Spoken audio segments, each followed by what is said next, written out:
Changer collection with proofs అయితే మీకు పక్కా ప్రూఫ్స్తో అయితే ఇప్పుడు చూపిస్తాను. ఇండియాలో టోటల్ థియేటర్ కౌంట్ 9,782. గేమ్ చేంజర్కి 6,000 థియేటర్స్ అలాట్ అయ్యాయి. తెలుగు స్టేట్స్లో 1,000+ థియేటర్స్ అలాట్ అయ్యాయి.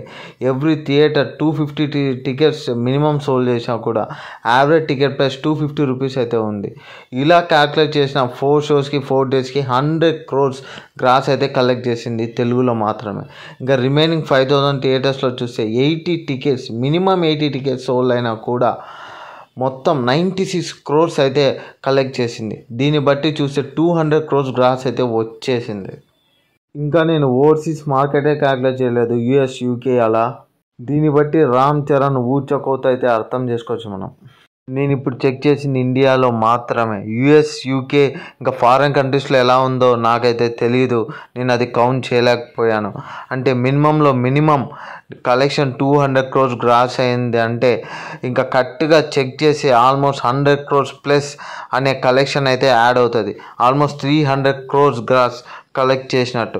కాబట్టి రామ్ చరణ్ ఊచ కోత ఏ రేంజ్లో ఉందో మనం అర్థం చేసుకోవచ్చు థియేటర్స్లో. అదే చెప్తున్నాను, he's the biggest mass hero, he's the biggest crowd puller, he's the biggest star ever witnessed in India అని అయితే చెప్పుకోవచ్చు. ఎందుకంటే డిజాస్టర్ రివ్యూస్ని పోస్ట్ చేసినా కూడా యాంటీ ఫ్యాన్స్ ఈ రేంజ్లో కలెక్షన్స్ రాబట్టడం అనేది రామ్ చరణ్కి ఒకటే సొంతం. ఎంత రికార్డ్ సృష్టిస్తున్నాడు అంటే ఒకవేళ దీనికి పాజిటివ్ టాక్ అయితే వచ్చింటే మీ ఊహకు వదిలేస్తున్నాను ఎన్ని కలెక్షన్స్ వచ్చేవో.